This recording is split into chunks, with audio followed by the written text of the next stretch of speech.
बताते हुए मेरी आत्मा रोती है। ऐसे एक बाबा मुझे मिले, सड़क किनारे रोते हुए हालत में बैठे हुए थे। मैंने उनको थोड़ी सी राशन की किट दी, कुछ पैसे उनको हाथ पे रखे ताकि वो कुछ दवाइयाँ अपनी बच्ची के लिए खरीद सकें। घर के हालात देखने के बाद जब मैंने उसके हालात पूछे तो मेरी आत्मा रो दी। ये दिखाने के बाद आप लोगों के अंदर वो हिम्मत आए कि आप लोग भी अपने आसपास ऐसे लोगों की मदद करें। अगर आप मेरी वीडियो रेगुलर आप देखते हैं तो मेरे YouTube चैनल को सब्सक्राइब कर सकते हैं। लगातार नवरात्र रमज़ान के पूरे महीने मैं मुंबई के फील्ड पर सड़कों पर निकलकर उन ज़रूरतमंद लोगों तक पहुंचने की कोशिश करता हूं जो वास्तव में ज़रूरतमंद हैं। जिनको घर पे अनाज नहीं है उन्हें अनाज उपलब्ध कराता हूं। बीमार लोगों को दवाइयाँ पहुँचाने की कोशिश करता हूँ। ऊपर से इस पवित्र महीने में वो पुण्य कमाने की कोशिश करता हूँ जिसके लिए भगवान ने मुझे ये मानव तन दिया, ये जन्म दिया।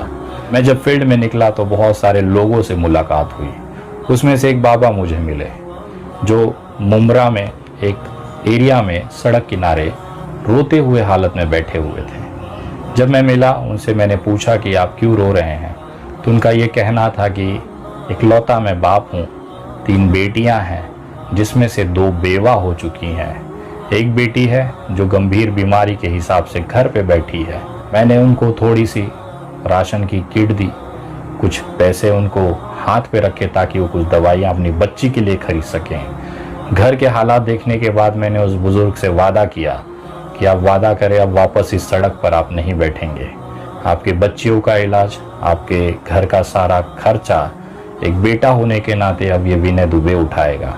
अब इस बुज़ुर्ग की जिम्मेदारी हमारी है, हम इनका पूरा ख्याल रखेंगे, इलाज कराएंगे। मैं वहाँ से जब आगे बढ़ा तो एक विकलांग इंसान मुझे मिला।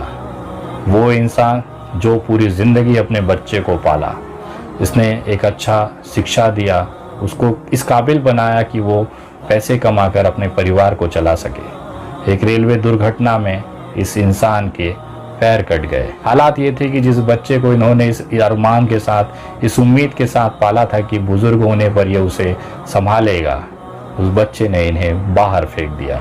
इनकी बहू, इनके बेटे ने मुंह फेर लिया।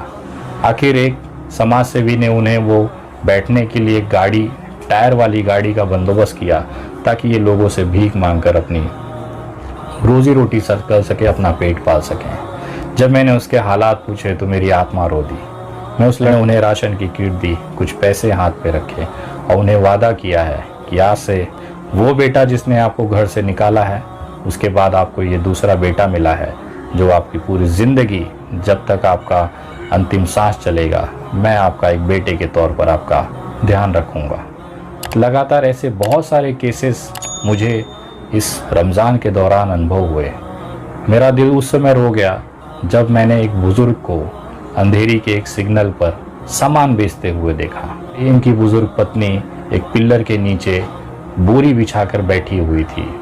उस माँ के पास मैं पहुँचा, ये राशन उनको अपनी तरफ से दिए, कुछ पैसे उनके हाथ पे रखे, उनको एक छोटा सा मोबाइल फ़ोन खरीद के दिया, एक सिम उनके अंदर डलवाया और मैंने कहा कि जब भी आपको कोई ज़रूरत लगे मेरा नंबर ये है, इस पर आप फ़ोन कर लीजिएगा।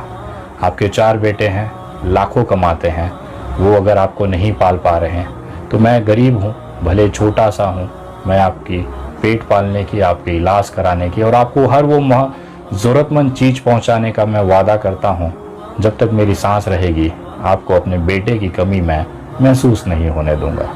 मैं शुक्रगुजार हूँ उस ऊपर वाले का जिन्होंने मुझे इस काबिल बनाया, मुझे जो ज़रिया बनाया कि ऐसे जो लोग हैं उन तक पहुँचाया। ये सब बताते हुए मेरी आत्मा रोती है, लेकिन कोशिश इसलिए करता हूँ कि शायद ये दिखाने के बाद आप लोगों के अंदर वो हिम्मत आए कि आप लोग भी अपने आसपास ऐसे लोगों की मदद करें। क्योंकि ऊपर वाले ने हमें मानव तन इसी के लिए दिया है कि एक दूसरे की तकलीफ़ों में काम आए। जब भी अपने आसपास किसी को ऐसा देखें तो ज़रूर मदद करें। इस पूरे रमज़ान में लगातार सड़कों पर हूँ, ऐसे तमाम लोगों की कहानियाँ मेरे आंखों के सामने से गुजरती है। ये सारे हालात देखकर आत्मा एकदम रो जाती है। मैं तमाम पूरे 30 दिन कोशिश करता हूँ कि ऐसे ज़रूरतमंद लोगों तक पहुँच सकूँ, ऐसे लोगों को मैं उनके घाव पर मरहम लगा सकूँ जिसके लिए मैंने ये जन्म लिया है। इससे बड़ा अच्छा कार्य इस धरती पर हो ही नहीं सकता। आप चाहे चारों धाम कर लीजिए, आप चाहे मक्का मदीना कर लीजिए, लेकिन अगर एक रोते हुए इंसान के आंसू आपने पोंछ लिए, पूरी ज़िंदगी आपकी सफल हो जाती है। आपको किसी भी चीज़ के लिए कभी भी मोहताज नहीं होना पड़ता। यही लोगों की दुआएं हैं कि विनय दुबे आज इस स्तर पर है कि घर से निकल कर लोगों की मदद कर सकता है। कुछ मोहब्बत बांट के देखिए, सुकून और नींद अच्छी आएगी।